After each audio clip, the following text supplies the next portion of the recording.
nahinto ang performance ng Nation's girl group na BINI sa Dagupan matapos mahimatay ang ilang audience dahil sa sobrang init. Kinakabahan ako sa inyo. Bilis kaya pa? Sa video, naiyak na lang si BINI member Sheena dahil sa mga nahimatay na fans. Namigay pa nga sila ng bottled water.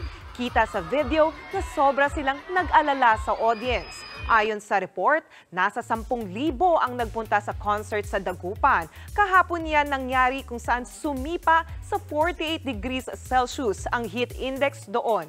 Sa kabila niyan, thankful pa rin ang BINI sa mga pumunta pero kinailangan daw nilang itigil ang performance para sa kaligtasan ng kanilang blooms.